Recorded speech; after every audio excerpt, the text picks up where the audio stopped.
Lúc lại anh thấy phân tích có cái sao cái cái đó sam degi gauti degi koi miti ne ba degi koi tare na ta degi pa tama tama kalaga singo tama tama ta na bodo ki lai ko degi koi to pa mor ko mor ko miti ba pale ko no si ba to ni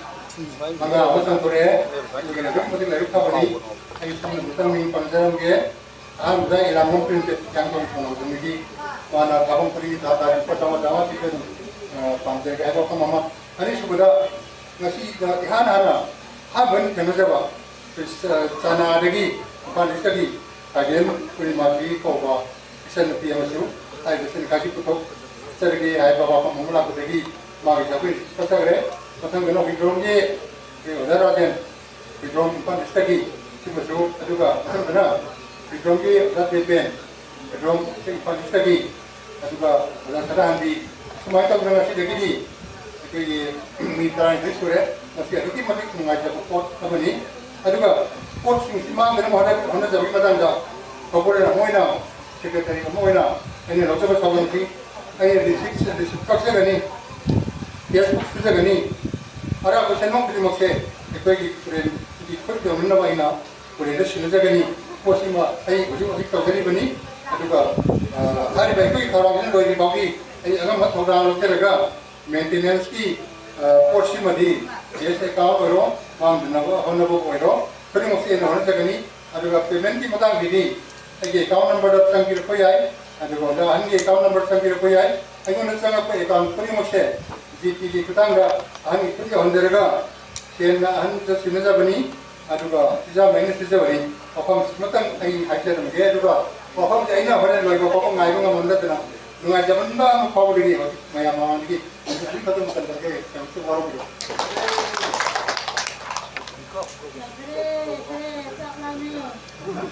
program tu pun mak kau dengan tu dah kau tiga gitu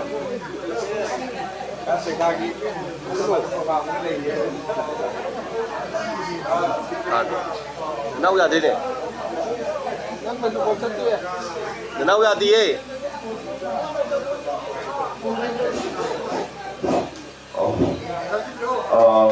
Hojii matang sedia memang berjumu untuk cedera bagi namu ini lakwa iyama iton nonguna bagi aku bagi sana pakha pengulun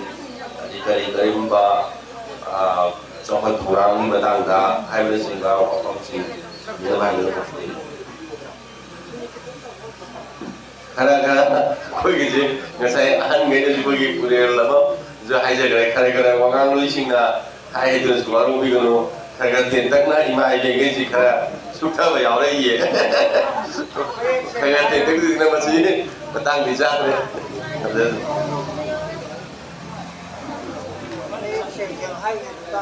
Alamat Dimana pun ya pokoknya kemana pun jaga. Balas itu masuk kaki lembah. Ujung macam gini dia aku belain ini bunga. Kalau ini pendiri kopa, kasar jadi boleh sangkulda. Kopi kibe bunga pun.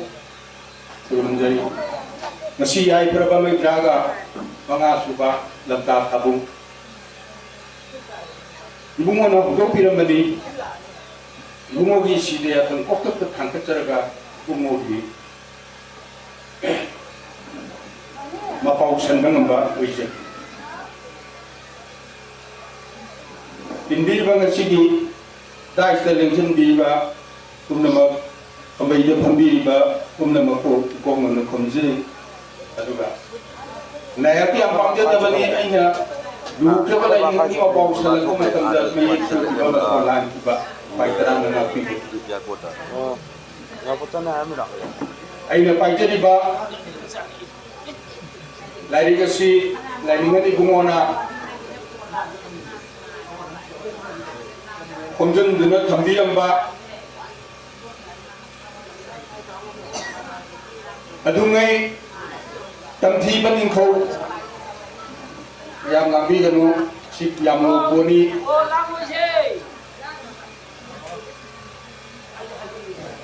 우야마이 타바다 야오키바 사꼭 피렌 하이바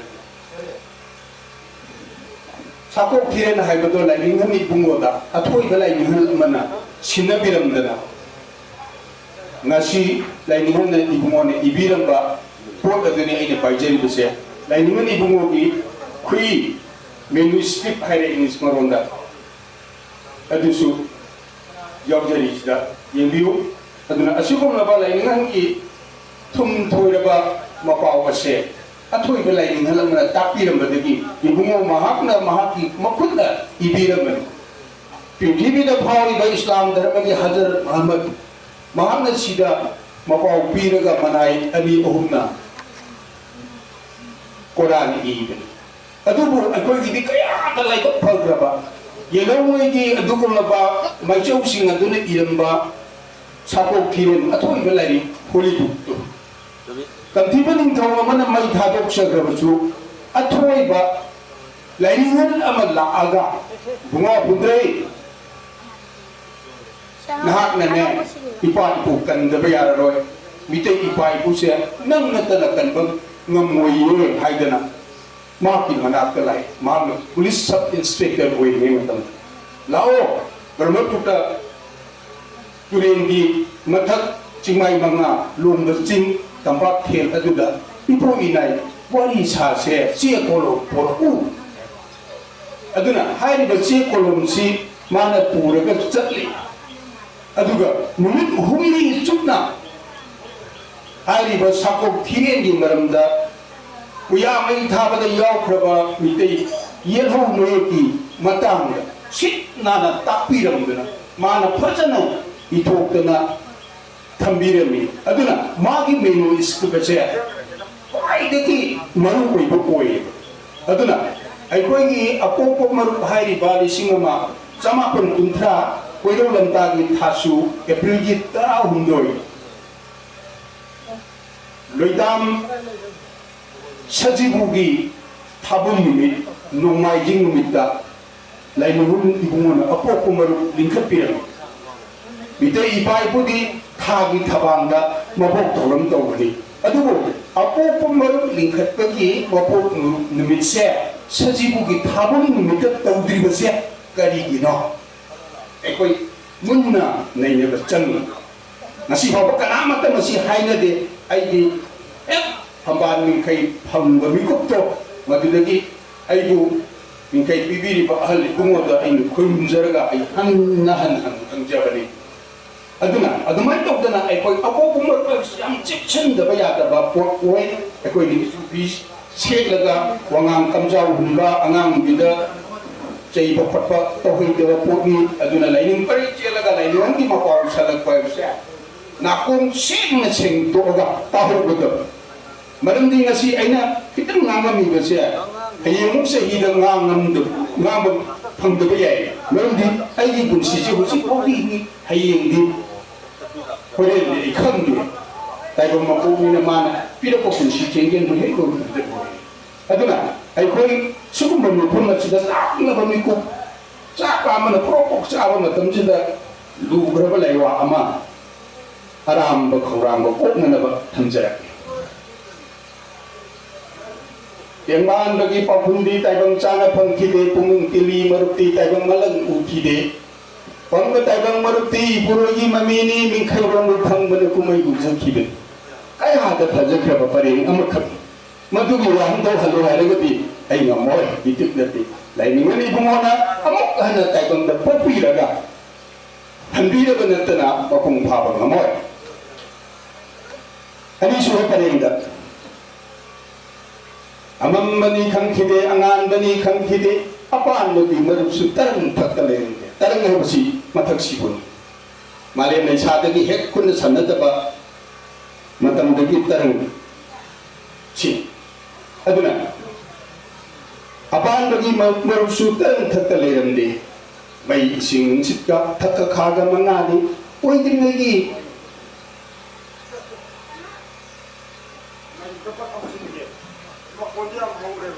oidring mamanda leram da mattani kilo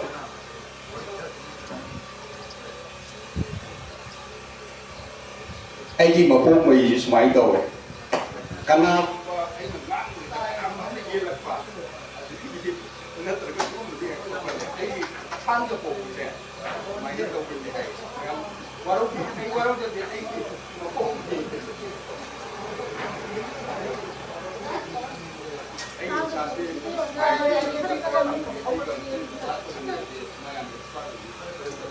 us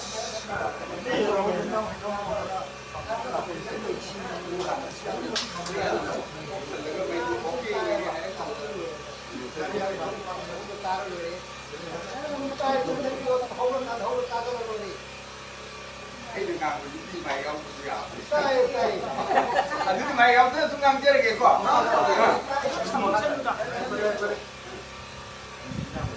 apa ini kang tiga sedikit ini pun bukan dia amam mani kang tiga angan mani kang tiga apa ini sudah mudah terlihat dia may sing sipka khatak mga uyiti mamang dalayang dabalakten ipuroy gi kung na thorang mo thorang mo liep na yang mo graba puli ko ay ba may suba tayo mga suba tayo ya may mo kaya mo ang mga pulat na silok na lainaki ipuroy na haraw na kikit masagi ang mga sikay masigi ang luisi ipuroy na yung mga pumay sanagi na kalap na matanda ang mga putok na di karim na tawag ng dabagi potos na yaw adun ang mga pulat na silok na lainaki ipuroy na haraw na kikit na kausaki hariba ang mga si hek pangbadagi di ipuroy na ay soydana may paagani kudam na yung mamasagi ay nakhalak pa matamda yung sana na bagi masak ujik matang isi ilamati nung yuwa dera kanda yung sabang naman ni hay paaduni ipuroy na haraw isi ang mga pulat na layraba matamda ipuroy si haraw na dori ni aduna ipuroy na haraw na kek na kausa kare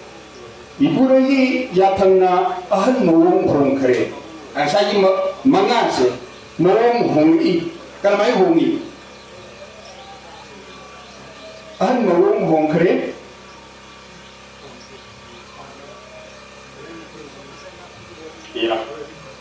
ipuroy yatang na ahan mawong hong kare atingana chingduna makhan mga koi kare aidi atinga hariba matakse malem hariba makase si aduna hariba poda si yamna norkoiba nungsiba poni mayana langa da ay nga mo roy loy times ni adun disturbance am tawe nungchit nung lay sit kare tarang nung don chingduna nungchitchi tarang nung don chingduna sili bisi ki maram ipuroy na hariba nungsit asi silaba matungga kari koi kre laiji ising tung thokle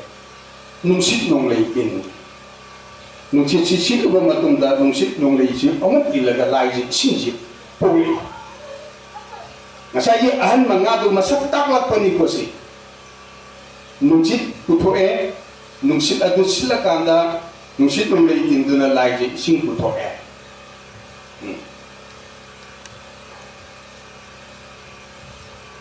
mari mati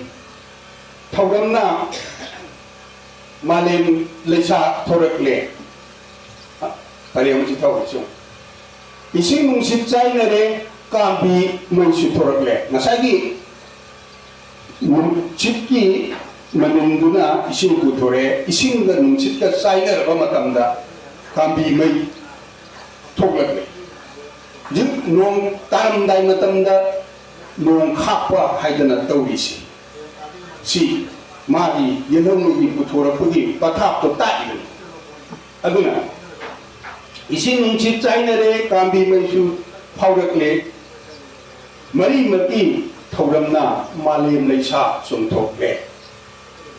ngasai mai ne ising ne nungsit ne atinga ne mari chi hek pun hi bedagi malem leisa ji thon malem leisa ni kon pon tiang na pan ba maram na tengban bani hai khare ipu loina yai khare yai phamasak oi khare haurakpugi wari ni thongkraba isi ni matham sinna taraga lamjaba khibi kokari lu kraba sakoki ahanba tangkak chapter buni ko masi aigidi marak thatre mayam taba nungaira maroi adu lari koina paraga mayam tudana nainabiu haiba mai isinu si leipa atinga manga se masi oile na bagi damakta ipu loina han manga phangjaki han manga phangsi man hiri kolaga phangni bani hiri kolaga ipu loina han manga ji phangba matam da khekne khekne khaksari do kari no hardi ma kumai do sana ga yarani aidi mana tawni ni ba machak to mapung phara bani na oila gani haiba ji ipu loina harau sigi wani si khamga sapok thiren paragati sapok thiren ki nung isela se isada phawrakani karigi aigi hakchang manung nasida mai isin si leipa atina manga na oiraga amma haibatu nobuni karai de no se mai ma se si kakni uraga ncb nobuni ne khangi se phom do khutta khang chiki mai ma che che si de mi ma sak khangi se aduna Quran bala pada mi mamai khunjan dai do masak khangna aduna nam phasana leiram mi policy line ngana ta ami barasi ang pagmo ni hari bamayai manga tuna pulaga ama were ama do aisi mangang ye ki nam sagai di anau amadi tomba ani mapa di thagde mamin do bokowe tramai khangni si mai matik suda khangsi adura nobugi haksang manung duda lagi bapol amdudi kana kana no haragadi mai ni isini no sini leipa ni tingane manga buna pulak hepun matamda amma hagadu ire amma dugi kayat tangin sathong di kana no ujik matamda yumnai loina ba lainin thong santhong pomai lepi ba hairi bedo adu tubat na tai samjaraga tarani thuisu ba tangka padu da paring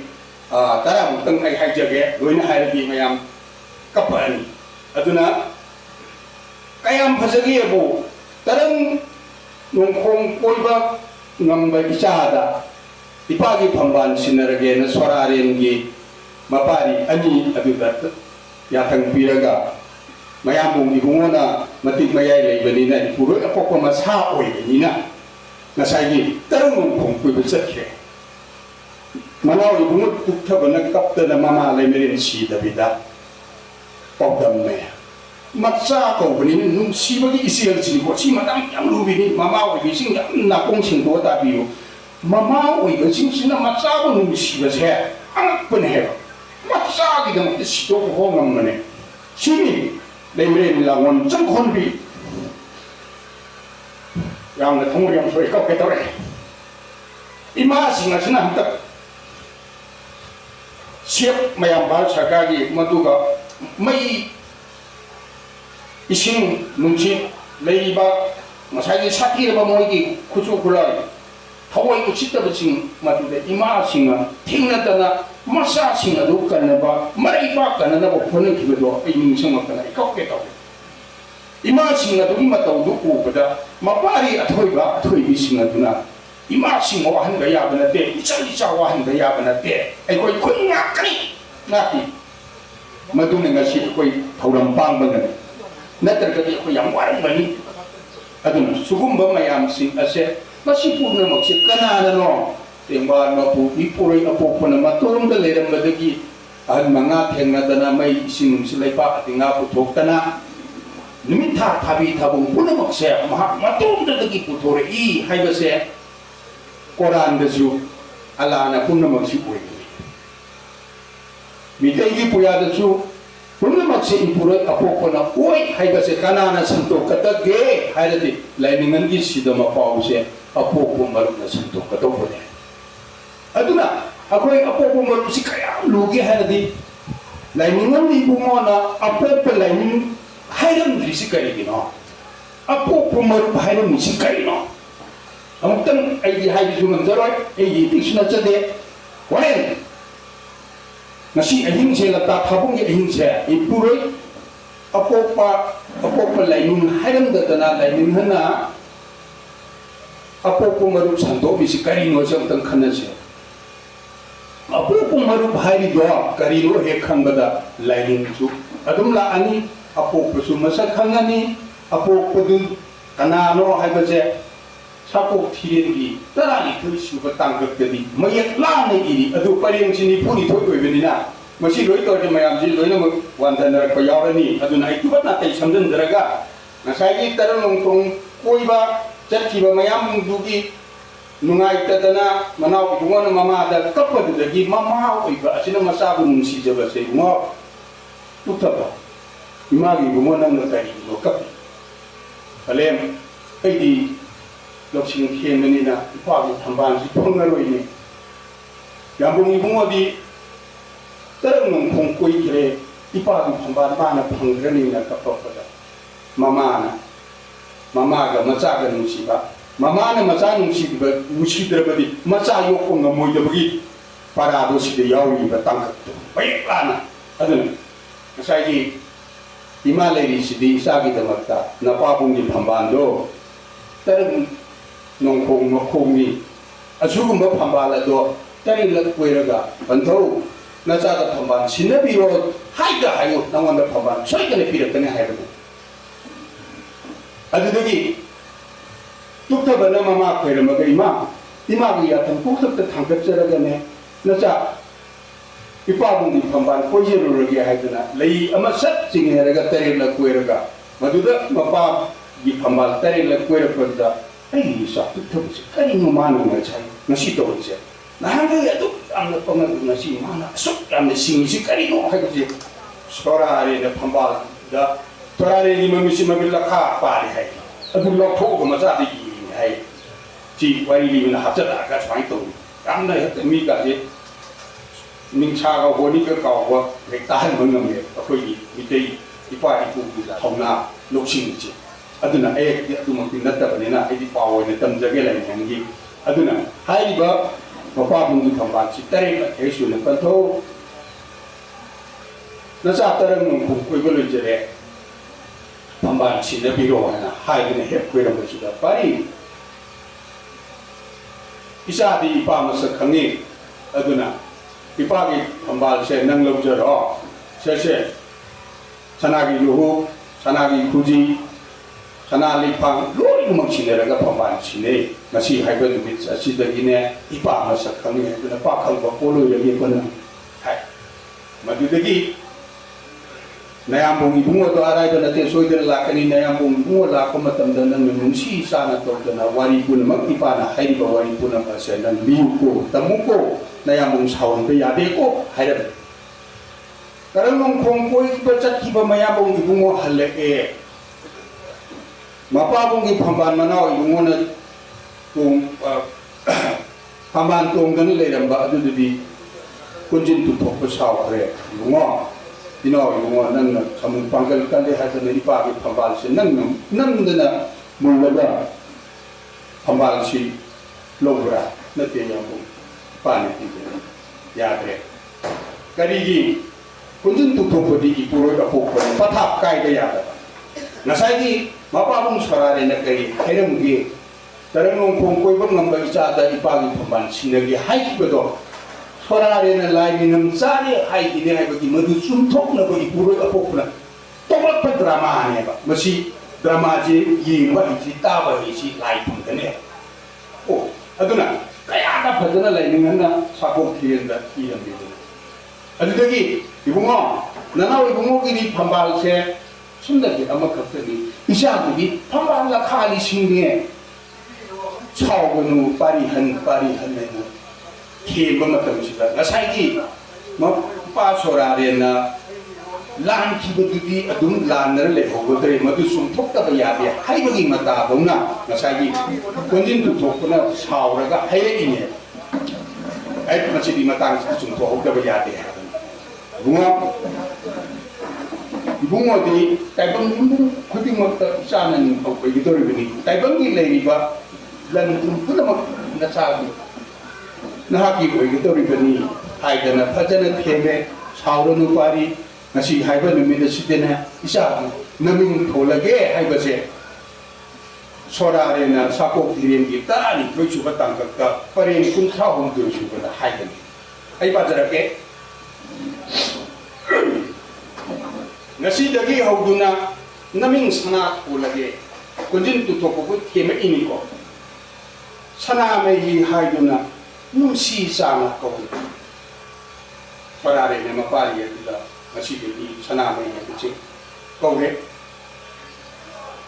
maru oiba wari punam isa da bo hairam ge haidana tapini maru oiba min khaibu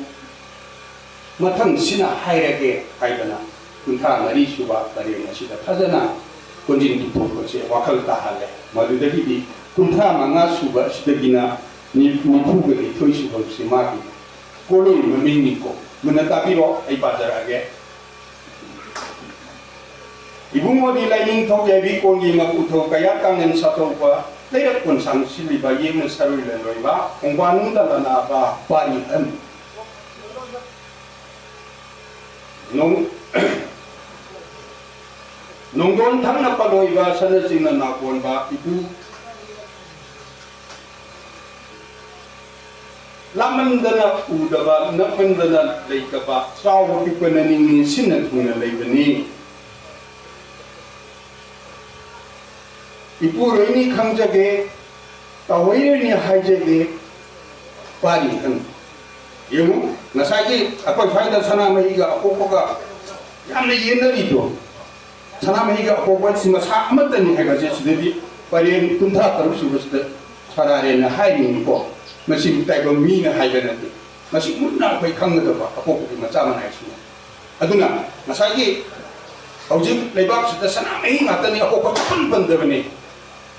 yamna ba tidra koi misam amta leide hairi karigi masigi misam hi lehen je haigadi sigi nuri isel se phajana nunsi sana makoi da tahan ba haibata akoi iti ingan yamna nunsi na makoi da khangan bangam bagi migi marunda ke pare ti to koi leise aduna tragadi akoi mai ti balani soidena wageni apo ki masama nai sing yung laibag ang ti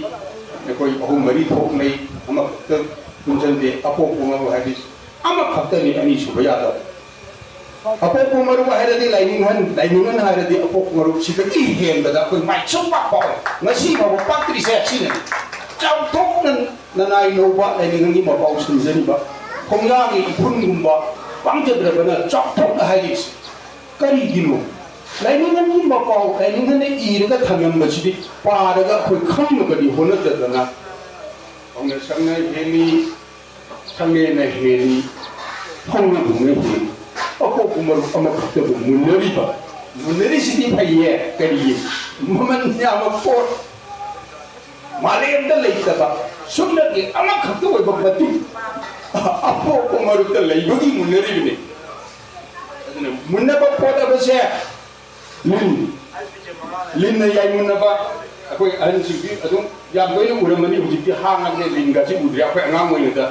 linga si otte jang khai jama mari taraga kanu to ba yai mun ba adu ko ba diamond koi ba ipuroi apo photo madu matik mayai du na munari ne ba moi maya kari gi munari ba lauching ten da maram lauching singabadi Opa hari betul sini, lain lagi sakok tirengi paren aduda tangkak adugi paren aduda adu hari besar, ini nasi lain sakok tirengi pajar juga santok cen besar, koi tunggu hari iba, wakar lok sing leba naha singa, sumaina lain dengan suhai bene, lain tahu macam dah lain pajar juga tahu, ꯂꯥꯏꯊꯧ ꯇꯧꯕ ꯃꯇꯝꯗ ꯂꯥꯏꯔꯤꯛ ꯄꯥꯏꯔꯒ ꯇꯧꯗ꯭ꯔꯕ ꯀꯅꯥꯒꯨꯝꯕ ꯑꯃꯅ ꯀꯔꯤꯅꯣ ꯍꯥꯏꯔꯛꯄ ꯃꯇꯝꯗ ꯂꯥꯏꯔꯣꯗꯨ ꯂꯥꯟꯈ꯭ꯔꯕ ꯅꯨꯃꯤꯠ ꯑꯃ ꯐꯦ ꯌꯥꯝ ꯂꯨꯕ ꯄꯣꯠꯅꯦꯕ ꯑꯗꯨꯅ ꯍꯥꯏꯔꯤꯕ ꯄꯣꯠꯁꯤꯡꯁꯤ ꯑꯩꯈꯣꯏ ꯈꯪꯃꯤꯟꯅꯗꯨꯅ ꯑꯩꯈꯣꯏ ꯌꯥꯏꯐꯃꯤꯟꯅꯁꯤ ꯑꯗꯨꯅ ꯍꯧꯖꯤꯛ 63 ꯁꯨꯕ ꯄꯔꯦꯡ ꯑꯁꯤꯗ ꯐꯖꯈ꯭ꯔꯕ ꯏꯄꯨꯔꯣꯏꯅꯤ ꯈꯪꯖꯒꯦ ꯇꯥꯍꯣꯏꯅꯤ ꯍꯥꯏꯖꯒꯦ ꯄꯥꯔꯤ ꯍꯟ ꯍꯥꯏꯔꯤꯁꯦ ꯍꯟꯗꯛ ꯁꯣꯔꯥꯔꯦꯅ ꯌꯣꯛꯏꯕ ꯁꯣꯔꯥꯔꯦ ꯂꯩꯃꯔꯦꯅ ꯌꯣꯛꯏꯕ ꯃꯄꯥꯔꯤ ꯑꯍꯟꯁꯤ ꯏꯄꯨꯔꯣꯏ ꯑꯄꯣꯛꯄꯅꯦ ꯍꯥꯏ ꯁꯣꯔꯥꯔꯦ ꯅꯪꯒꯤ ꯁꯪꯒꯥꯏ ꯃꯅꯨꯡꯗ ꯑꯩ ꯂꯥꯛꯀꯦ ꯑꯩꯕꯨ ꯅꯆꯥ ꯁꯪꯅ ꯌꯣꯛꯑꯣ ꯍꯥꯏꯅ ꯇꯔꯪ ꯂꯩꯄꯥꯎ ꯄꯤꯈꯤꯕꯒꯤ ꯋꯥꯔꯤ ꯇꯥꯏꯀꯣ ꯑꯩꯈꯣꯏꯅ ꯑꯗꯨꯒꯤ ꯋꯥꯔꯤꯗꯣ ꯏꯄꯨꯔꯣꯏ ꯑꯄꯣꯛꯄꯗꯨꯅꯦꯕ ꯈꯨꯌꯤꯡ ꯃꯅꯨꯡꯗ ꯂꯥꯛꯏꯕꯁꯤ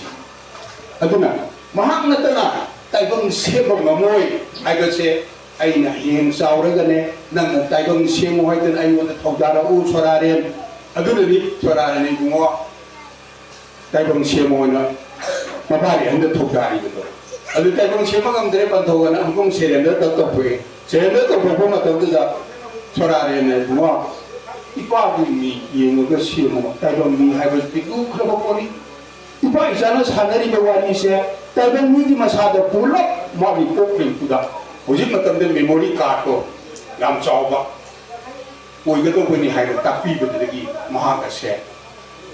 ꯑꯣ ꯁꯣꯔꯥꯔꯦꯟ ꯋꯥꯈꯜ ꯇꯥꯔꯦ ꯑꯗꯨꯅ ꯁꯣꯔꯥꯔꯦꯟꯒꯤ ꯋꯥꯔꯤꯁꯤ ꯇꯥꯔꯕꯗꯤ ꯇꯥꯏꯕꯪ ꯊꯋꯥꯏ ꯄꯥꯟꯕ ꯄꯨꯝꯅꯃꯛ ꯉꯁꯤ ꯑꯩꯅ ꯁꯦꯝꯃꯤꯕ ꯄꯨꯝꯅꯃꯛ ꯑꯁꯦ ꯃꯍꯩ ꯌꯥꯜꯂꯅꯤ ꯍꯥꯏꯕꯗꯨ ꯈꯪꯉꯀꯥꯟꯗ ꯃꯄꯥꯕꯨꯒꯤ ꯃꯃꯤꯁꯤ ꯐꯖꯅ ꯌꯦꯡꯉꯒ ꯇꯥꯏꯕꯪ ꯃꯤ ꯁꯦꯝꯃꯒ ꯇꯥꯏꯕꯪ ꯃꯤꯗꯨ ꯑꯣꯏꯈꯤꯕꯅꯤ ꯑꯗꯨꯒꯨꯝꯕ ꯇꯥꯏꯕꯪ ꯃꯤꯗꯨ ꯑꯣꯏꯗ꯭ꯔꯤꯉꯩꯒꯤ ꯃꯃꯥꯡꯗ ꯁꯣꯔꯥꯔꯦꯟꯅ ꯋꯥꯔꯤꯁꯤ ꯂꯣꯏꯅꯃꯛ ꯏꯊꯣꯛꯑꯒ ꯁꯥꯄꯣꯛ ꯊꯤꯔꯦꯗ ꯇꯥꯛꯂꯤꯕꯁꯦ ꯃꯁꯤ ꯑꯩꯈꯣꯏ ꯄꯨꯂꯞ ꯈꯪꯃꯤꯟꯅꯔꯒꯗꯤ ꯑꯄꯣꯛꯄꯒꯤ ꯃꯆꯥ ꯃꯅꯥꯏ ꯑꯩꯈꯣꯏ ꯄꯨꯝꯅꯃꯛ ꯃꯥꯂꯦꯝꯗ ꯇꯨꯝꯊꯤꯟ ꯑꯣꯏꯒꯅꯦꯕ ꯇꯨꯝꯊꯤꯟ ꯑꯣꯏꯁꯦꯕꯀꯣ ꯑꯗꯨꯅꯤ ꯃꯩ ꯇꯔꯪ ꯏꯁꯤꯡ ꯇꯔꯪ ꯑꯇꯤꯡꯉꯥ ꯅꯨꯡꯁꯤꯠ ꯇꯔꯪ ꯃꯥꯂꯦꯝ ꯂꯩꯗ ꯈꯧꯁꯥꯕ ꯌꯦꯛꯅ ꯁꯔꯣꯏ ꯂꯂꯣꯏꯕ ꯇꯣꯛꯅ ꯂꯩꯕ ꯇꯣꯉꯥꯟꯕ ꯇꯤꯟꯅ ꯂꯩꯕ ꯇꯤꯟꯕ ꯇꯥꯏꯕꯪ ꯅꯨꯡꯗ ꯂꯩꯕꯅꯤ ꯊꯋꯥꯏ ꯍꯥꯏꯅ ꯀꯧꯕꯅꯦ ꯄꯥꯔꯤ ꯅꯨꯡꯁꯤꯔꯦ ꯁꯤꯗꯗꯤ ꯂꯣꯏꯔꯦ ꯑꯩꯒꯤ ꯏꯁꯥ ꯃꯅꯨꯡꯗ ꯂꯩꯔꯦꯅꯦ ꯏꯄꯨꯔꯣꯏ ꯑꯄꯣꯛꯄꯅ ꯂꯥꯡꯉꯣ ꯂꯩꯕ ꯁꯣꯔꯥꯔꯦꯟ ꯂꯩꯃꯔꯦꯟ ꯌꯣꯛꯈꯤꯕ ꯄꯥꯔꯤ ꯍꯟ ꯏꯄꯨꯔꯣꯏ ꯑꯄꯣꯛꯄꯗ ꯑꯩ ꯏꯁꯥ ꯃꯅꯨꯡꯗ ꯂꯩ ꯀꯔꯤ ꯑꯣꯏꯅ ꯂꯩꯔꯤꯕ ꯇꯥꯏꯕꯪ ꯅꯨꯡꯗ ꯂꯩꯔꯒ ꯊꯋꯥꯏ ꯍꯥꯏꯅ ꯀꯧꯋꯦ ꯑꯗꯨꯅꯗꯤ ꯑꯩꯈꯣꯏꯅ ꯅꯤꯡꯉꯤꯕ ꯑꯩꯈꯣꯏꯅ ꯁꯣꯟꯗꯧꯔꯤꯕ ꯄꯣꯠꯁꯦ ꯊꯋꯥꯏ ꯀꯧꯕ ꯂꯥꯏꯅꯤꯡꯊꯧ ꯑꯄꯣꯛꯄꯗꯨꯅꯤ ꯍꯥꯏꯕ ꯂꯥꯝꯖꯟꯕ ꯈꯤꯇꯪꯗꯤ ꯂꯥꯏꯔꯝꯒꯅꯤ ꯃꯌꯥꯝ ꯑꯩꯁꯨ ꯃꯁꯤ ꯆꯍꯤ 90 ꯄꯥꯔꯛꯄꯗ ꯃꯄꯨꯡ ꯐꯥꯅ ꯃꯌꯥꯝꯒꯤ ꯃꯇꯤꯛ ꯃꯌꯥꯏꯁꯤꯗ ꯍꯤꯡꯕꯅꯤ ꯄꯥꯎ ꯇꯝꯕ ꯉꯝꯖꯗꯕ ꯑꯩꯅ ꯄꯥꯡꯖꯗꯕꯅꯤꯅ ꯂꯨꯈ꯭ꯔꯕ ꯄꯣꯠꯅꯤ ꯍꯥꯏꯕ ꯑꯗꯨꯅ ꯄꯨꯛꯅꯤꯡ ꯑꯁꯤ ꯏꯁꯥ ꯑꯁꯤ ꯃꯩ ꯊꯣꯛꯑꯒ ꯑꯗꯨꯅꯗꯤ ꯏꯆꯨꯕꯤ ꯁꯤꯠꯂꯒ ꯂꯩꯄꯥꯎ ꯁꯥꯄꯣꯛ ꯊꯤꯔꯦ ꯑꯩꯈꯣꯏꯅ ꯂꯥꯏꯅꯤꯡꯍꯟꯒꯤ ꯌꯥꯊꯪ ꯇꯤꯡꯗꯅ ꯃꯄꯥꯎ ꯁꯥꯏꯕꯤꯁꯦ ꯑꯗꯨꯅ ꯄꯔꯦꯡ 63 ꯂꯣꯏꯈ꯭ꯔꯦ ꯄꯔꯦꯡ 64ꯗ ꯇꯝꯖꯥꯎ ꯀꯥꯡꯂꯦꯟ ꯁꯥꯇꯧꯕ ꯌꯦꯅꯧ ꯆꯨꯝꯃꯤ ꯄꯥꯏꯔꯤꯕ ꯆꯩꯕꯤ ꯅꯧꯔꯦꯟ ꯍꯣꯜꯂꯤꯕ ꯌꯥꯝꯅ ꯁꯛꯄꯟ ꯊꯧꯔꯤꯕ ꯁꯖꯤꯛ ꯊꯕꯥ ꯑꯣꯏꯔꯤꯕ ꯑꯃꯝ ꯑꯉꯥꯟ ꯈꯥꯏꯔꯤꯕ ꯍꯣꯡꯅꯅꯤ ꯉꯅꯧꯉꯤ ꯇꯥꯏꯕꯪ ꯂꯧꯁꯤꯡ ꯃꯩꯔꯥꯅꯤ ꯄꯥꯔꯤꯍꯟ 64 ꯁꯨꯕ ꯄꯔꯦꯡ ꯃꯥꯒꯤ ꯃꯇꯤꯛꯁꯤ ꯂꯣꯏꯅꯃꯛ ꯁꯤꯗ ꯊꯨꯡꯅ ꯂꯩꯔꯛꯏꯁꯤ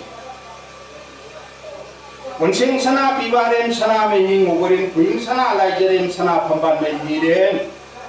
ꯁꯟꯗꯣꯡꯒꯤꯗꯤ ꯃꯔꯤꯕ ꯈꯨꯕꯥꯒꯤꯗꯤ ꯂꯩꯔꯤꯕ ꯂꯥꯏꯅꯤꯡꯊꯧ ꯑꯩꯈꯣꯏꯅ ꯇꯥꯏꯕꯪ ꯌꯨꯝꯕꯨꯝ ꯈꯨꯗꯤꯡꯗ ꯃꯤꯇꯩꯒꯤ ꯌꯨꯝꯕꯨꯝ ꯈꯨꯗꯤꯡꯃꯛꯇ ꯁꯟꯊꯣꯡ ꯀꯣꯃꯥꯏ ꯂꯦꯞꯄ ꯈꯨꯕꯝ ꯑꯃ ꯐꯨꯡꯒꯥꯒꯤ ꯈꯨꯕꯝ ꯑꯃ ꯌꯥꯏ ꯃꯗꯨꯗ ꯁꯟꯊꯣꯡꯒꯤꯁꯨ ꯂꯩꯔꯤꯕ ꯐꯨꯡꯒꯥꯒꯤꯁꯨ ꯂꯩꯔꯤꯕꯅꯤ ꯍꯥꯏ ꯑꯗꯨꯅꯗꯤ ꯂꯥꯏꯁꯤ ꯀꯗꯥꯏꯗ ꯂꯩꯒꯦꯁꯨ ꯐꯥꯏꯗ ꯍꯥꯏꯐꯦꯠ ꯉꯥꯎꯒꯅꯤ ꯃꯁꯥ ꯑꯃꯠꯇꯅꯤ ꯍꯥꯏꯔꯤꯅꯤꯀꯣ ꯃꯥꯅ ꯁꯤꯟꯅ ꯊꯨꯡꯅ ꯂꯩꯅ ꯍꯥꯏꯔꯤꯅꯤ ꯃꯗꯨ ꯉꯁꯤ ꯑꯍꯥꯟꯕ ꯈꯛ ꯇꯥꯕꯗꯗꯤ ꯈꯪꯕ ꯉꯝꯃꯣꯏ ꯑꯗꯨꯅ ꯃꯇꯝꯁꯤ ꯇꯦꯟꯗꯅ ꯌꯥꯝꯅ ꯁꯟꯗꯣꯛꯅ ꯇꯧꯒꯗꯕꯁꯨ ꯃꯇꯝ ꯂꯩꯇ꯭ꯔꯦ ꯑꯗꯨꯅ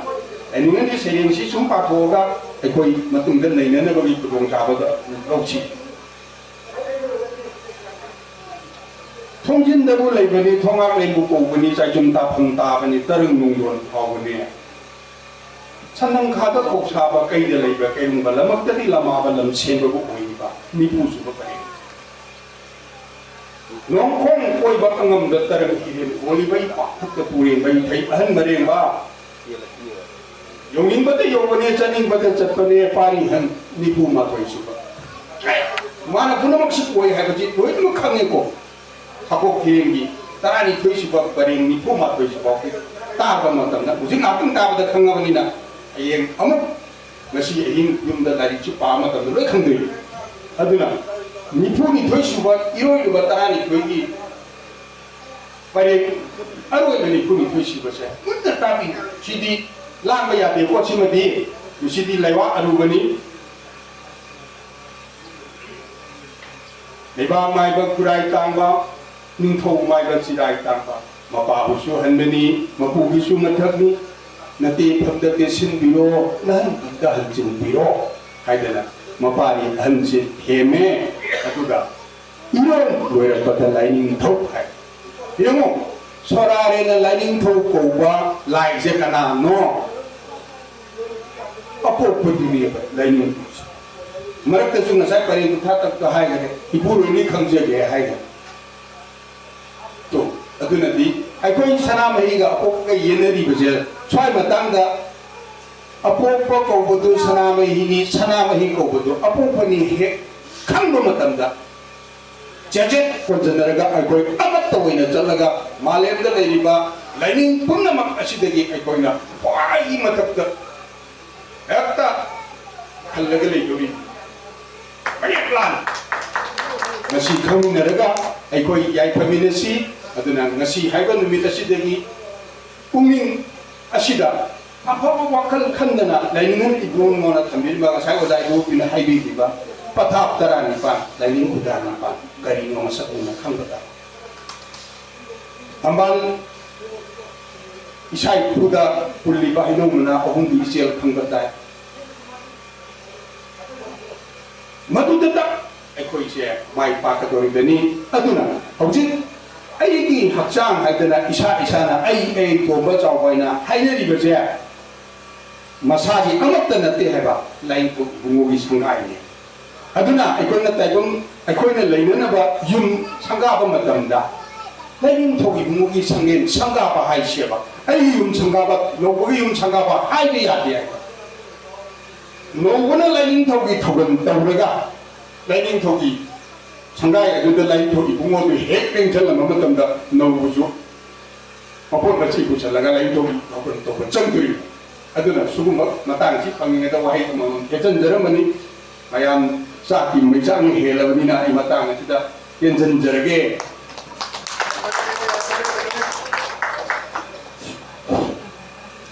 Vậy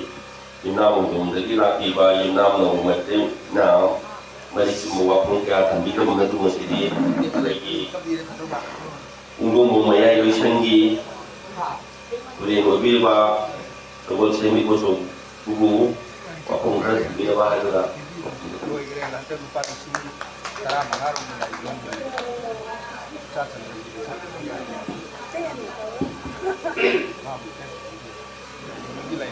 Han ko da tengal bagi mayor sa mga pambago ani subana lamdam sibu konbiri bi daw napon to pang bi ani but mo ko da kunday om to pada marpudrama na suwa tunawa tata kabung kupamle da ahal ki pamre langdiri ba amadi ima sakpi singi pambiri ba election biri ba lining loy biru sing wenana asige akoi ba metung lengdi ampam langdira ba kai kumna jere ba dando masigi MLA ningona panjarabada Kung malta mo yung sa ani syuhada atau mitro mo na pambiram ba ay lima damdam sige pradhan irugam pre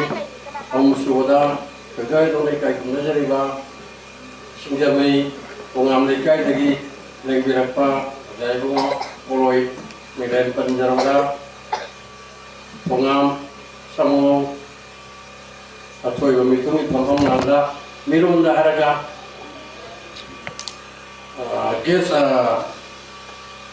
guest of honor chief guest puno kai punajari presendiro puno kai punajara potamasi koji tamang ge chalo bago ngajari do phak aduni abi jom jawe ado haijani ngudi mapan naige kasigi thorom sigi matangda lainen ge likunda nanta tabongi piram luraba sakoki aduga luraba lainen halgi lay pawgi lelam kaya amadi lainen ge mapaw diklam kaya koji thaburena aduga thoi bitu oibiriba oda amadi mangda mangabi tiba Now what? Marik chumna tambigre. Adu aishama pamsida. Ngambi ningai di kamuk lagi kuji. Adu matamna saada badagi tension bila tana ai taruk pungare. Abi ta aisingi matamsu oisalagre. Samjani go apam dinga sigisi. Ekoi mapung hari haidana kuji bajana tambigi ba masi wai ekoi bungang makan mapung hari अकोइबदगी दौराकोमदी मिहुचिंग लापीरे हायबनी अदुबु तमजनिगी बदी अकोइदिसी यामना पाक चावरबनी अकोइ पाउ तमजबा छितोक जबा यमजहौते इरेई का असिबकिसु लेंसिनबिगी बसिंगसिदगी हल्लबा मतिक चारबा कोई lining लोइसिंग अन्सिंग मयाम अमा लैयो अदुगा अरा अरा पदर मरबपान कयामा पाउ यौगे मरमदी यामना तेना अखोई लमता थाबो आइबा मिफमसी मितै लेबा लमदम सिदा मुक्ता पांथोकि लमता थाबोंसी मथक्ता चतपिरपा नेबेबिरपा अहनसिंगनासी मरकु रामा सुबतै ममांग तक्तगी यदम लमता हाइबा थाबोंसी असरांगी मफमदा अयामा तमना उनु खुबम अतै तै मफम कयादा कोइ सरु यादरे पनाममा मिशिगनि तरा मंगा अदगी ayam bapa pun kalau tidak terpenuhi. Asumai tu bukan lakuna. Lambang sida di merah abang dah sudah kicu. Aku ye iruk di pizza sing aku pemeruki mama pang sing sudah seru jam meneraga itu lewat pangku ya. Ado hendak di aku si tasnya artis sida kami bersimak aku ida sudah di asam dah terlaga seru jam pagi misu dia. अखोइना ममांगा लमता थाबुंगी मिफम याव चटपदा सांगरबा दिरी लंबी सिदा वारबा अदुबा लंबी फतबदुदा अखोइ मी जामगी मथक मथक उबियाय कोइ कामुचे अदु मधुगी लंबी दुना खुदों तिरक्तना सिदी लंबी दु चटप यारक्तबदगी अहा ममांगी तैजु लान कन खोपा सही दुदाई कोइ मी तरा निपान फ्लाइटा मतकता पाइना सरुग याय हौगी बदा तरा निपान सपदु हतकी कुंतरेत टारगेट तौरगे कुंतरेत टिकट का पदा मापंदी नोदा पलक कब यादवने ना फ्लाइट अनि तोन कलक पदा हम दोनों कलक पदा तांग तरा नि थोय नरांगी मामांगी नुस्ता आई कोई मी तरा निपान तकदा मी बयाममा ट्राई तौरगे जो कक पे यादवने ले महु बने अदुगा तरा निपान दी माई पान का बने अदुबु अपुन फ्लाइट तो पुलक कैंसिल तौबिरबदगी अखोई तरा निथोई जो लेहरे कप यादवा कहूदबा मयामग पुलगा अखोई कुत्रा मुक्सी निंग कायना लेबदगी असददी अखोई जो असोंद चत्र बनिना लाइनगी अदुम लबा लब्तागी थाबु मरफुद्रा मंगा सुबजे सरुप याबगा मुद्रबनिना अखोई सुमाइना पुलसिलसी हायदना अखोई अनियम का पाव चनर थबक की वतोत्रिगन थबक ओथोइसदी ngaraangi nundang khakta paw phaunerga isinno ngai thamising amadi italising paw phaunerga sigi thabak si yaunaba ngarang khakta pangthok charakani aduga amana lembi raiba MLA kai khonajari MLA su mangjau na khoina thawang tawna khoina chattana haijer bamadi मधुगी सेवाओं fill बनते हो अखोजे महक सादे सुम लोइनबा लोइना रखपा थौरम सिदा मतम लेबो खिबते सरुप यारगा लापा मिसक अम मोइदना आइगे मरुप resin दिबा अन पमै लांगबा आइगे मरुप दिबो बिना ngarang nundang mati athengbada adudi majo haifetong haira yahanbada chumra chumine haijine haina dumai tawna ngarang khaki pau phaurga adagi pambil baba pradhan jo haidi buji kaibane duna ayukta MLA su ngak yaudore nang su gatang leo adudi ayu thamjare si aikoi si yamna hai laide adome MLA amadi pradhan mangjauna hairu dragasu chebau piru dragasu akoi apukpagi ni ngakang li yawi yu haibada sianjang laga yawi ri nadi apukpagi thauramsi adum hai haina tamjaba ma ade sobana pau sadoko namudabagi mayam amang bakaiba kona pau la ni ni akoi tapuna tanar kina koi haram di kai koi haram di haibagi adum makaya gi don pomati yaugani adu koi tamna tamna Sengkok jagani, hau dana pecha tingna pagalwana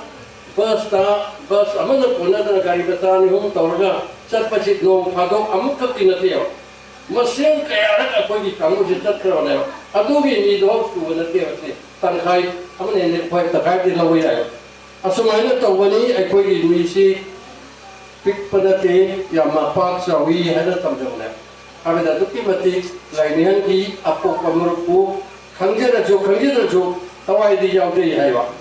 아폭 파마루 아시보 라인 행기 람비부 아이코이 람비니 아이코이 야초바 람비도니 아이코이 라인도니 아이코이 람비 딱거두니 하이와 아치 타저기 바둥가 람담시 아마 오이 랭비레 싱나 봉닝가 람담세 kitang lomna lobiu habasema igi baitedagi 랭비레 람람나기 라파싱나 kanbiyu haidana pungning chingchinjabani habadi lengbi haina singduna amuka pathok chapungna kharthai jamna saruk jabiraga poi apun baje khare hena punba khare na chawwa masaka ba wai hanna bada pungning chingchinjari haidana thamjage sigin makha tara pada mu aida thamjani gilama aida thamdok thoi ba thodok sida karan thamjada yadra thamjarani ngapi gani hari ba ekoi mi tara nipan tiket ka urga tangkrani toida chakada bani ko flight cancel tarubagi sen di halakpat school rio mi tarani togi sen hale mi tarupi wadiyo aduna hari bat senpam du mayam ji fail war mai patra ba adugi senpam jo mang lai ni me adu hale ba sen je ngasi waro biroi matam bu kita mengai ji mi taru wali bari yam mi taru hai wali sit puthai matam wala le aduna bujik lai si mi tarani toy bawani pala si hom je hana mu eba pai biro adu mate kedang ngai jeraga amaka makha ta ro makha pachage habisma aikoi gi tatkani haidana tawroga ning kai no prung ke phom na machima tamjarage sigi makha ta kodana matam haktan ngai boina lainen gi mapau da aikoi na lambi sida nasi je taw si pang thor banina sigi mari le na ba wafam khajitang di aiso hamjarang lainingan si koi mayam na matakta hambigi ba doya tongna ado aina thamgadaro hai si koi gi lekin biriwa wada samago amadi naw koi ba masina de ta thi ba ne habi no aina di haya ba koramne koi gi lekin biriwa mayam sidagi di poine hena naina ba sangna masigi lainhengi paukong lainhengi irna samna aduga ram chawna konba kaya ni tugar ba mang tabigi to kaya na tabi yore sakok haiba sakok kuya jigi mayam gi awa ba na warga yamna sangna sukaina sakok si panu kitna to wada kung ohum ma wada pin mari yamna pasana ne na ga ada wada sangmo jo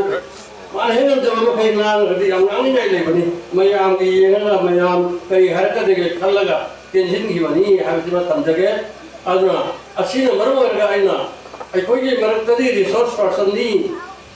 kaya dana aina, lagi hari wada, sawai batu hari binu, lainnya ni fisik, kena fire ke jalan, lainnya ni lebih je, cacana ba, pada bani aku kangin nasi, kaya dana tamjaga, atau nak lewa. Chauthokte ade amana hambigi bada aikoi gi si makku lo singba pamadagi yamna thoe ꯍꯥꯏꯕ ꯊꯣꯛꯏ ꯑꯗꯒꯤ ꯑꯃꯅ ꯊꯣꯛꯏꯁꯤꯁꯨ ꯑꯩꯈꯣꯏꯒꯤ ꯏꯅꯥꯎꯅꯕꯗ ꯌꯥꯝꯅ ꯐꯖꯕ ꯋꯥꯈꯜꯂꯣꯟ ꯑꯃꯗ ꯈ꯭ꯋꯥꯏꯗꯒꯤ ꯑꯐꯕ ꯑꯊꯣꯏꯕ ꯑꯔꯨꯕ ꯑꯆꯨꯝꯕꯗꯨ ꯑꯣꯏꯕꯗꯒꯤ ꯃꯁꯤ ꯑꯁꯨꯃꯥꯏꯅ ꯊꯣꯛꯄꯅꯤ ꯍꯥꯏꯅ ꯇꯝꯃꯦꯕ ꯇꯧꯕꯗꯤ ꯂꯥꯏꯅꯤꯡ ꯑꯃꯈꯛꯇꯅꯦꯕ ꯃꯥꯒꯤ ꯂꯥꯏꯅꯤꯡ ꯄꯊꯥꯞꯁꯨ ꯑꯃꯈꯛꯇꯅꯦꯕ ꯑꯄꯣꯛꯄ ꯃꯔꯨ ꯍꯥꯏꯕꯁꯤꯁꯨ ꯑꯃꯈꯛꯇꯅꯦꯕ ꯃꯥꯅ ꯄꯨꯊꯣꯛꯄꯗꯤ ꯎꯊꯣꯛꯏꯁꯤꯁꯨ 1984 ꯍꯧꯗꯨꯅ 1918 ꯑꯗꯨꯋꯥꯏꯗꯗꯤ ꯃꯄꯨꯡ ꯐꯥꯅ ꯑꯩꯈꯣꯏꯁꯤ ꯃꯥꯡꯂꯛꯈ꯭ꯔꯕ ꯑꯩꯈꯣꯏꯒꯤ ꯏꯔꯣꯟ ꯏꯅꯥꯠ ꯋꯥꯉꯥꯡ ꯁꯉꯥꯡ ꯂꯣꯏꯅꯃꯛꯁꯦ ꯂꯣꯏꯅ ꯃꯨꯊꯠꯄꯤꯗꯨꯅ ꯑꯇꯣꯞꯄ ꯂꯥꯏꯅꯤꯡ ꯑꯃꯗ ꯑꯩꯈꯣꯏꯁꯦ ꯋꯥꯍꯣꯡ ꯃꯇꯨ ꯂꯣꯏ ꯊꯦꯠꯆꯜꯂꯒ ꯋꯥꯍꯣꯡ ꯁꯥꯗꯨꯅ ꯂꯩꯔꯝꯕꯒꯤ ꯆꯍꯤ 200 ꯈꯔ ꯍꯦꯟꯅ ꯆꯍꯨꯝꯃꯛꯇꯤ ꯍꯥꯏꯔꯔꯣꯏ 200 ꯈꯔ ꯍꯦꯟꯅ 220ꯃꯨꯛꯇꯤ ꯅꯝꯁꯜꯂꯒ ꯂꯩꯔꯨꯕ ꯑꯩꯈꯣꯏꯒꯤ ꯏꯄꯥ ꯏꯄꯨ ꯁꯣꯟꯕ ꯉꯝꯖꯗꯕ ꯂꯣꯟ ꯑꯗꯨꯁꯨ ꯃꯆꯥ ꯃꯁꯨ ꯇꯣꯜꯂꯒ ꯏꯄꯥ ꯏꯄꯨ ꯁꯣꯟꯁꯤꯕ ꯍꯥꯏꯅ ꯁꯣꯜꯂꯒ ꯂꯥꯛꯈꯤꯕ ꯏꯄꯥ ꯏꯄꯨ ꯁꯣꯟꯕ ꯉꯝꯖꯗꯕ ꯏꯄꯥ ꯏꯄꯨ ꯂꯥꯏꯅꯤꯡ ꯆꯠꯄ ꯉꯝꯖꯗꯕꯒꯤ ꯊꯥꯛꯇ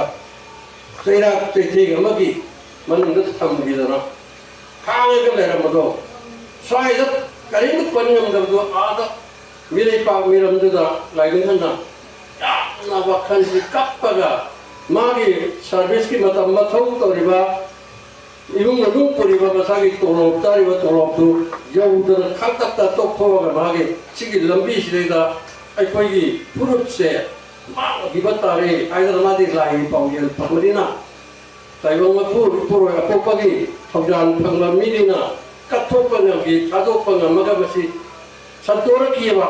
ꯃꯥꯒꯤ ꯃꯃꯥꯡꯗꯨꯗ ꯃꯤꯇꯩ ꯂꯩꯕꯥꯛꯁꯤ ꯆꯥꯎꯔꯕ ꯃꯤꯇꯩ ꯉꯥꯛꯇꯅ ꯁꯣꯝꯗꯗꯤ ꯃꯌꯥꯡ ꯂꯩꯕꯥꯛꯇ ꯃꯤꯇꯩ ꯈꯔꯈꯛ ꯇꯤꯜꯂꯒ ꯂꯩꯔꯨꯕꯅꯦꯕ ꯑꯗꯨꯒꯤ ꯃꯔꯛꯇꯒꯤꯅꯦꯕ ꯃꯥ ꯊꯣꯛꯂꯛꯏꯁꯦ ꯁꯣꯝꯗꯒꯤ ꯂꯤꯁꯤꯡ ꯀꯌꯥ ꯂꯩꯔꯤꯕꯒꯤ ꯃꯅꯨꯡꯗ ꯊꯣꯛꯂꯛꯇꯦꯕ ꯑꯗꯨꯅ ꯁꯤꯗꯤ ꯆꯥꯎꯊꯣꯛꯈꯤꯗꯅ ꯀꯣꯁꯨꯝ ꯆꯥꯎꯈꯤꯗꯅ ꯂꯥꯏꯅꯤꯡꯅ ꯍꯥꯡꯇꯣꯛꯇꯅ ꯃꯥꯏꯀꯨꯝꯁꯦ ꯍꯥꯡꯇꯣꯛꯇꯅ ꯊꯕꯛ ꯇꯧꯕ ꯌꯥꯔꯛꯇꯅ ꯂꯥꯏꯅꯤꯡꯁꯤ ꯆꯨꯝꯃꯦ ꯃꯥꯒꯤ ꯂꯝꯕꯤꯁꯦꯅ ꯃꯤꯇꯩꯗꯤ ꯃꯤꯇꯩ ꯑꯣꯏꯒꯗꯕꯅꯤ ꯃꯤꯇꯩꯗꯤ ꯃꯤꯇꯩꯂꯣꯟ ꯉꯥꯡꯒꯗꯕꯅꯤ ꯅꯥꯠ ꯆꯠꯀꯗꯕꯅꯤ ꯌꯦꯛ ꯆꯠꯀꯗꯕꯅꯤ ꯊꯛꯁꯤ ꯈꯥꯁꯤ ꯊꯧꯒꯜꯂꯣꯟ ꯆꯠꯀꯗꯕꯅꯤꯅ ꯈꯔ ꯍꯥꯡꯇꯣꯔꯛꯄꯁꯤꯗꯩꯗꯤ ꯂꯥꯏꯅꯤꯡ ꯍꯟꯗꯒꯤ ꯍꯦꯟꯕ ꯃꯌꯥꯝ ꯑꯃ ꯊꯣꯛꯇꯅ ꯂꯥꯏꯅꯤꯡꯒꯁꯦ ꯅꯥꯊꯩꯔꯝꯃꯒ ꯃꯤꯇꯩꯁꯦ ꯃꯈꯜ ꯃꯈꯥ ꯊꯣꯛꯈ꯭ꯔꯦꯕ ꯃꯗꯨꯗꯅꯤ ꯑꯩꯒꯤ ꯃꯥꯒꯤ ꯂꯨꯆꯤꯡ ꯃꯈꯥꯗ ꯃꯥꯏ ꯃꯈꯥꯗ ꯍꯥꯏꯕꯗꯣ ꯑꯩꯈꯣꯏꯗꯤ ꯑꯗꯨꯗꯤ ꯅꯠꯆꯗꯦ ꯊꯧꯔꯝ ꯑꯃ ꯊꯕꯛ ꯑꯃ ꯃꯥꯏ ꯄꯥꯛꯅꯅꯕ ꯆꯪꯁꯤꯟꯅꯕ ꯃꯇꯝꯗ ꯑꯁꯤꯜ ꯑꯔꯥꯡ ꯊꯧꯕꯨ ꯕꯀꯣꯛ ꯊꯧꯕꯨꯔꯦꯜ ꯑꯗꯨꯒ ꯂꯨꯆꯤꯡꯕ ꯍꯥꯏꯗꯅ ꯂꯨꯆꯤꯡꯉꯒ ꯂꯩꯗꯅ ꯑꯗꯨꯃꯥꯏꯅ ꯆꯠꯅꯕꯅꯤ ꯁꯦꯝꯅꯕꯅꯤ ꯑꯗꯨꯒ ꯉꯁꯥꯏꯒꯤ ꯍꯦꯛꯇ ꯂꯨꯆꯤꯡꯕꯗꯨ ꯇꯥꯟꯅꯗꯅ ꯑꯩꯒꯤ ꯃꯈꯥꯗ ꯅꯠꯇ꯭ꯔꯗꯤ ꯑꯩꯗꯨꯅ ꯆꯨꯝꯃꯤ ꯍꯥꯏꯕꯁꯦ ꯃꯊꯛꯇ ꯈꯔ ꯂꯩꯕꯅꯗꯤ ꯇꯧꯔꯤꯁꯦ ꯂꯩꯕ ꯈꯔ ꯂꯩꯕꯗꯨꯅꯅꯤ ꯑꯩꯈꯣই ꯍꯧꯖꯤꯛ ꯍꯧꯔꯛꯄꯨꯡ ꯈꯨꯕꯝ ꯑꯃꯗꯤ ꯍꯧꯅꯁꯪ ꯍꯥꯏꯗꯅ ꯊꯣꯛꯏꯕ ꯑꯗꯨꯒ ꯌꯨꯝꯅꯥꯝ ꯑꯣꯏꯔꯣꯝꯗ ꯑꯗꯨꯒꯤꯅ ꯑꯗꯨ ꯀꯥꯏꯅ ꯇꯧꯔꯤꯁꯦ ꯑꯗꯣ ꯑꯩꯈꯣꯏꯗꯤ ꯄꯨꯝꯅꯃꯛꯇꯨ ꯑꯈꯪ ꯑꯍꯩ ꯑꯣꯏꯔꯁꯨ ꯑꯩꯈꯣꯏꯒꯤ ꯇꯧꯐꯝ ꯊꯣꯛꯄ ꯑꯃ ꯂꯥꯏꯅꯤꯡꯒꯤ ꯄꯔꯤꯡ ꯄꯊꯥꯞ ꯑꯃꯗ ꯑꯁꯨꯃꯛ ꯆꯠꯆꯗꯅ ꯀꯅꯥꯕꯨꯁꯨ ꯈꯪꯖꯗꯕ ꯑꯩꯈꯣꯏ ꯈꯪꯖꯗꯦ ꯍꯥꯏꯕꯗꯤ ꯍꯩꯖꯗꯕꯗ ꯍꯩꯖꯗꯦ ꯑꯈꯪ ꯑꯍꯩꯁꯨ ꯁꯥꯖꯗꯦ ꯑꯗꯣ ꯑꯩꯈꯣꯏꯗꯤ ꯂꯥꯏꯅꯤꯡ ꯑꯃꯇꯅꯤ ꯑꯣꯖꯥ ꯉꯁꯥꯏ ꯃꯥꯅ ꯇꯝꯕꯤꯈꯤꯕ ꯂꯥꯏꯅꯤꯡꯒꯤ ꯐꯤꯖꯤ ꯐꯤꯅꯥ ꯄꯥꯏꯔꯒ ꯌꯥꯜꯂꯒ ꯂꯥꯏꯅꯤꯡꯒꯤ ꯂꯝꯕꯤ ꯆꯠꯆꯒꯦ ꯍꯥꯏꯕꯗꯨꯅꯤ ꯂꯥꯏꯅꯤꯡꯒꯤ ꯃꯔꯝꯗ ꯉꯥꯡꯕꯅꯤꯅ ꯃꯇꯦꯛ ꯈꯖꯤꯛꯇꯪ ꯄꯟꯗꯅ ꯈꯤꯇꯪ ꯇꯝꯖꯔꯝꯒꯦ ꯂꯥꯏꯅꯤꯡꯒꯤ ꯋꯥꯍꯩꯁꯤꯗꯤ ꯑꯗꯨꯛꯀꯤ ꯃꯇꯤꯛ ꯇꯦꯟꯅ ꯊꯝꯃꯤ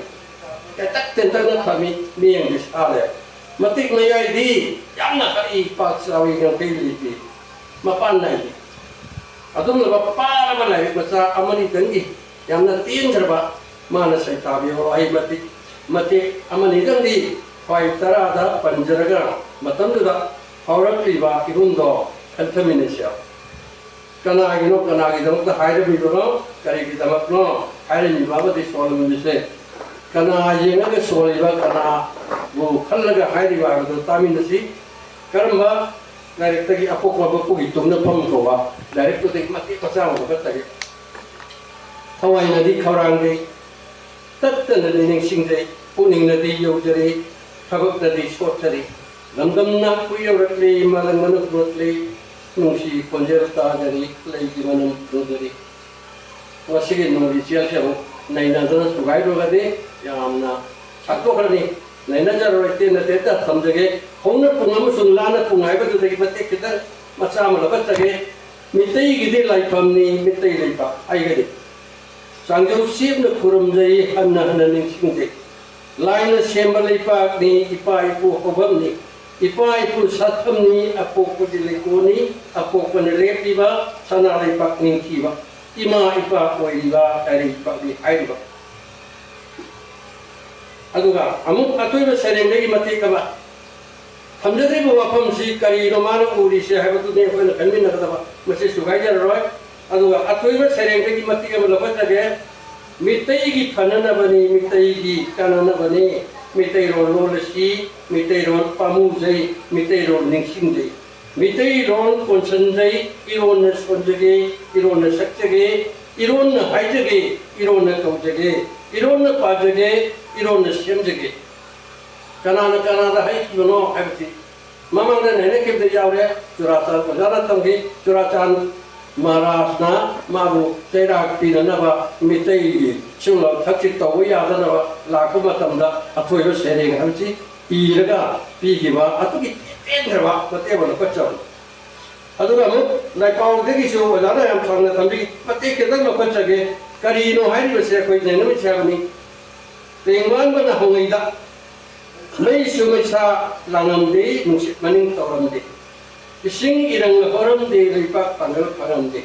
atinga semama mi tarun pok horam de amamma na mapungni tengwan masukan kide masana masakan kide kana i pau to ai kide sarom tungna tokpa mi kana na sukan kide matam haiwa leram de nongdam madi nai kide ahang hang de nairam de chup de kan kan kide pau bili kun marambu kana na bu hai kiwa tengwan mana oibu kana na bu kiwa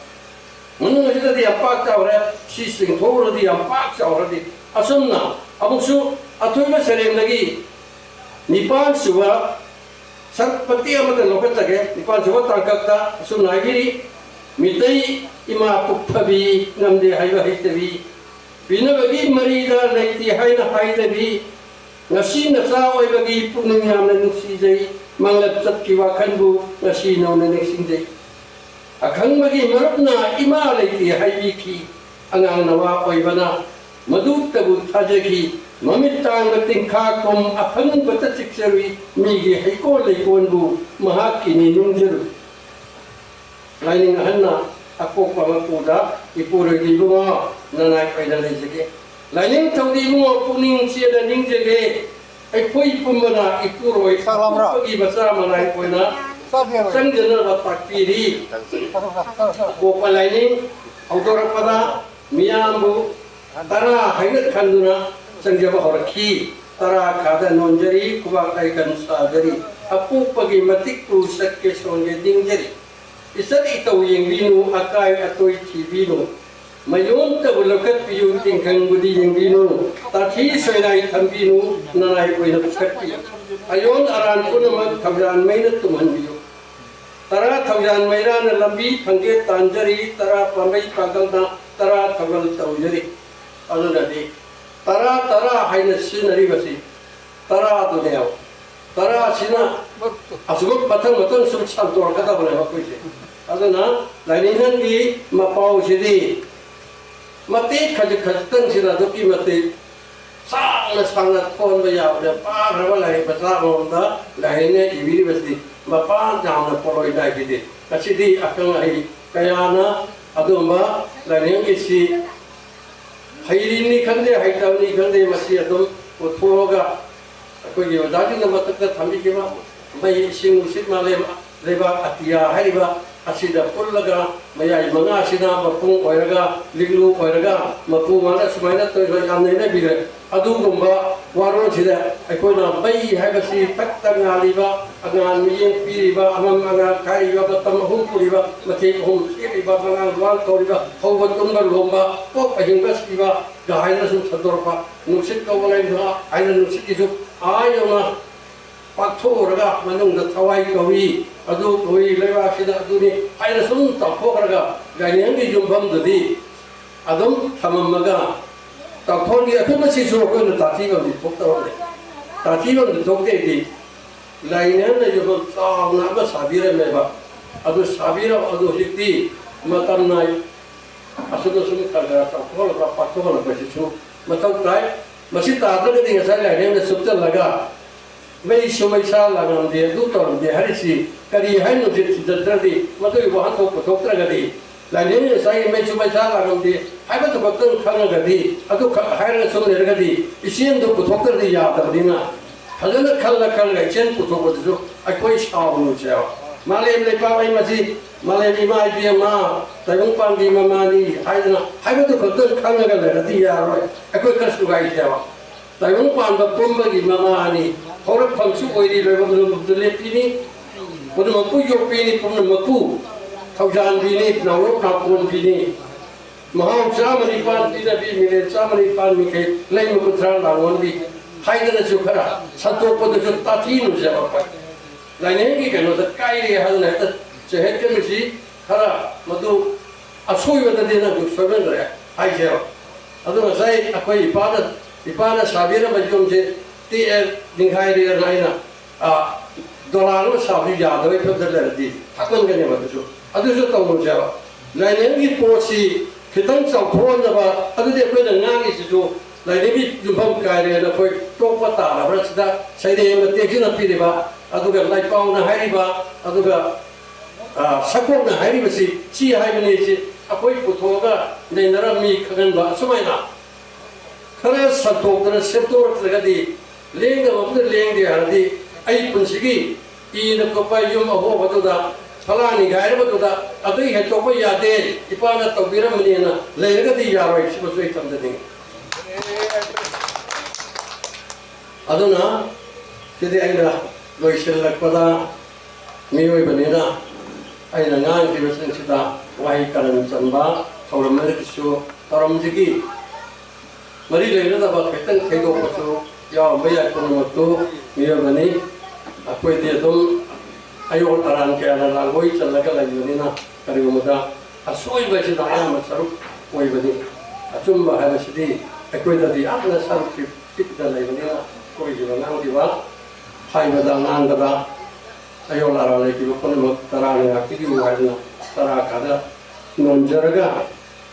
तमसिदा यारक्तवनीना अयो फंसियो मतांगसिदा पाइतरा लगी tension नबगी या तंगदु लौजरे लोइदना आतंग मतमसिद फंगगदी अइगी अध्यक्ष चन्मिननी हाइरो आइना लांगो कोनोकुगी चन्मिननी हारगा लाइबक फिगी बसि दुगी सेनो खरगादो अइ doctor गे अवातदोना मतम आतंग नाइमेन सालसि तमजगे सरी अखोइने निगो मे लुसेंगी अलिगो उरेन नवाफों क्या तभी कबा मतुंगा हौजिक अरोइबा सिदिसाकी ओगल लुसेलगबनिना अखोइ मयाम पुना साइवलरा तिनेबा मया ओगल इसै अमार हमजेनबा या प्रोग्राम मिलबा थौम लुसिल नबा आइदना मयाम ओगल थमजरी